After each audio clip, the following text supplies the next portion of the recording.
बिस्मिल्लाहिर्रहमानिर्रहीम, अस्सलाम वालेकुम। आपको एक क्लिप दिखाने जा रहे हैं। ये एक कॉन्फ्रेंस हुई है, इंटरनेशनल कॉन्फ्रेंस थी क्लाइमेट चेंज के ऊपर, जो पाकिस्तान के अंदर मामला हुआ है। ये असल में पैरेलल सेशन था। इसमें एक सहाफ़ी आया, उसने आकर जिस तरह भुट्टो को दफन कर दिया है, ज़मीन बोझ कर दिया है, और जो पीपल्स पार्टी के कारनामे बताया है कि कितनी ये कातिल जमात है, कैसे ये लोगों को मारती है, कैसे करप्शन करती है। इसके बाद शीरी रहमान की जो बोलती बंद हुई है, आप अंदाजा नहीं लगा सकते कि इसके सवाल के बाद वहां पर माहौल कितना चेंज हो गया था। आपको सबसे पहले एक क्लिप दिखाने जा रहे हैं, क्योंकि एशियन डेवलपमेंट बैंक के जो कंट्री हेड हैं पाकिस्तान के, योंगी, इन्होंने अलाउ किया कि वहां पर एक क्वेश्चन, और शीरी रहमान की जो बोलती बंद की है, आपको किसी मीडिया चैनल पर यह क्लिप चलता हुआ नजर नहीं आएगा। अलाउ ही नहीं है किसी टीवी चैनल को कि वो क्लिप चला सके। हकीकत टीवी आपको दिखाने जा रहा है। ये क्लिप आप देखिए, इसमें उसने सवाल उठाया है। उसकी इंग्लिश ज्यादा इतनी अच्छी नहीं है, लेकिन उसने बड़ा जबरदस्त सवाल उठाया, और उसके बाद फिर शीरी रहमान के साथ हुआ क्या था वो आपको बताएंगे, और वहां पर माहौल क्या बना था वो देखने वाला है, क्योंकि किसी मीडिया चैनल ने दिखाना नहीं है। देखिए जरा। 10 minutes? 5 minutes. So maybe we can entertain one question only before I hand over the floor to the... Okay, you please. My name is Sufi Lagari. I'm originally from Sindh. I have a question and comments and recommendation. Sindh is suffering more than any other province, not only because of climate change, but corruption, negligence, and inefficiency of Pakistan People's Party, which they have ruled 14 years continuously. And I walk from New York to Washington 350 miles. I walked last year, and I walked 2021 424 kilometers from Toronto to Ottawa for against the climate change and for the human rights. Pakistan People's Party, now if you look in the Sindh province, what is the condition of their over the ground realities? How many times are you going to begging from the other countries? Sindh is the richest country, part of the country. Human rights condition, blasphemy laws. If only Pakistan cut the military budget to give the education and health and climate change, half of your problem will be resolved, especially the girls' education. Madam Shari Rahman, you know better than me because you are on the ground. I'm crying. I'm working hard for my family. Your parties killed my brother. No investigation. United Nations asked. Climate change. So my recommendation only one: if you cut the budget of the Pakistani military, your half problem will be resolved. Thank you very much. आपने देखा international forum पर सूफी लगारी ने जिस तरह भुट्टो को जमीन बोझ के और दफन किया है, इसकी मिसाल नहीं मिलती।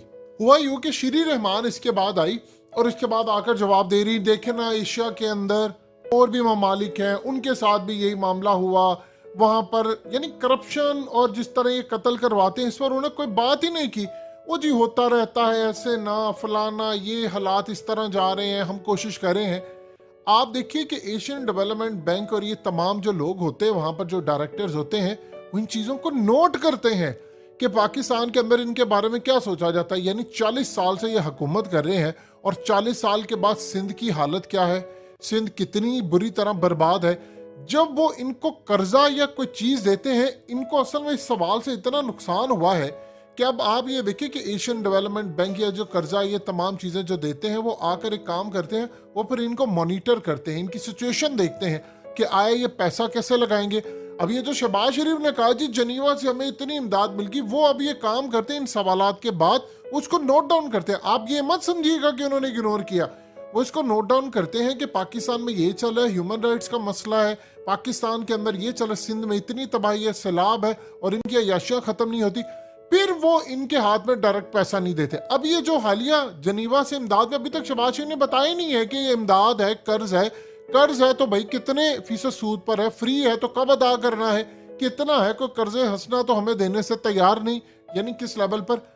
अब श्री रहमान को इतना शदीद गुस्सा और पूरे पीपल्स पार्टी को कि मीडिया पर ये क्लिप चलाने की इजाजत नहीं है। अब उसके बाद हो सकता है हकीकत टीवी की वीडियो के बाद हर जगह ये क्लिप चलना शुरू हो जाए। असल में ये क्वेश्चन लेना नहीं चाह रही थी, वो तो एशियन डेवलपमेंट बैंक के जो कंट्री हेड है उन्होंने कहा कि हम क्वेश्चन ले लेते हैं, और वो क्वेश्चन लिया गया। अब देखिए, दो चीजें आप ज़हन में रखिएगा, कभी कभार ऐसा होता है कि पीछे से कोई कहता है कि भाई ये क्वेश्चन होने वाला है तो आपने लेना है, क्योंकि बहुत दफा श्री रहमान कोशिश करी थी रेजिस्ट करने की किसी तरह की क्वेश्चन ना लिया जाए, और बाद में आकर उसने जवाब दिया।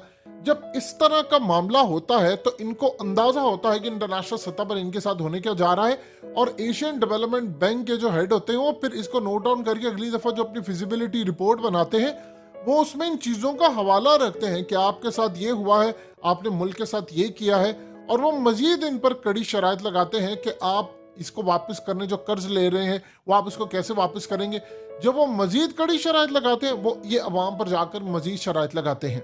आप अंदाजा कीजिए, जरदारी की प्रेस कॉन्फ्रेंस होती है या भुट्टो की होती है, बिलावल की, किसी की जरूरत नहीं है वहां पर उनसे ये सवाल पूछ सके कि 40-45 साल से तुम लोग यहाँ पर हो, तुम्हारा कोई बच्चा सिंध में किसी यूनिवर्सिटी में पढ़ता नहीं है, स्कूल में नहीं जाता, और तुम लोग लंदन जाते हो, बिलावल लंदन पढ़ने जाता है, अवाम यहाँ पर मर रही है या पानी यहाँ पर है, तुम लोगों की जमीनों को कुछ नहीं हुआ, तुम लोगों के पास दुबई में, लंदन में, यूएस में, कनाडा में हर जगह पर पैसा है, नेशनैलिटीज है, सब चीजें हैं, यहां पर किसी को इजाजत नहीं है कि वो इनसे सवाल कर सके। आप अंदाजा कीजिए, इतना पाकिस्तान में मीडिया कंट्रोल है।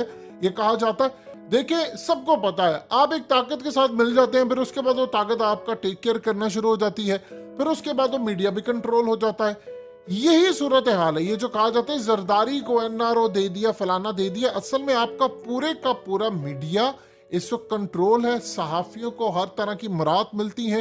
या अब मिसाल के तौर पे ये जो जनीवा, वो जो ढोल पीट रहे हैं इस वक्त मीडिया के अंदर कि हमने वहां पर जाकर ये कर दिया, हमने वहां पर जाकर वो कर दिया, और असल सूरत हाल ये है कि वहां पर जाकर इनसे कुछ भी नहीं हुआ, और इन लोगों ने पूरी दुनिया के अंदर ये कहानी करनी शुरू कर दी है मीडिया के जरिए, हमें इतना पैसा मिल गया, हमें इतनी कामयाबी मिल गई, हमारे साथ ये हो गया, वो हो गया। सोचिए, ये बंदा कह रहा है कि मेरे भाई को आप लोगों ने मारा है, और ना उसकी कोई इन्वेस्टिगेशन हो रही है, ना कोई मामला हो रहा है, और ये वहां पर जाकर झूठी स्माइल, फेक स्माइल, ये जो फेक स्माइल होती है ये आपको अक्सर औकात नजर आएगी कि आपसे बहुत सारे जो लोग होते हैं, आप पार्किंग में चले जाएं, होटल्स में चले जाएं, सड़कों पर चले जाएं, लोग आपको सलाम साहब जी, सलाम साहब जी, वो जो आपको करते नजर आते हैं, बिल्कुल इसी तरह फेक स्माइल। वो आपसे समय पैसा मांग रहे होते हैं, आपको सलाम नहीं कर रहे होते, आपसे पैसा मांग रहे होते हैं। पाकिस्तान के अंदर पैसा मांगने की एक नई रवायत है, आपको इसी तरह एयरपोर्ट पर नजर आते हैं। इसी तरह इनकी जो फेक स्माइल है वो आपको ये बता रही है कि आपका सवाल हमें अंदर से पूरी तरह तबाह कर गया है,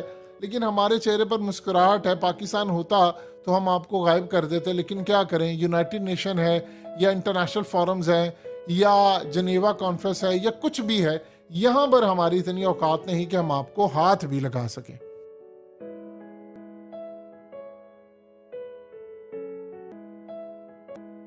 हकीकत टीवी को सब्सक्राइब करना मत भूलें, वीडियो को लाइक करें, शेयर करें, और कमेंट सेक्शन में अपनी राय का इजहार जरूर करें।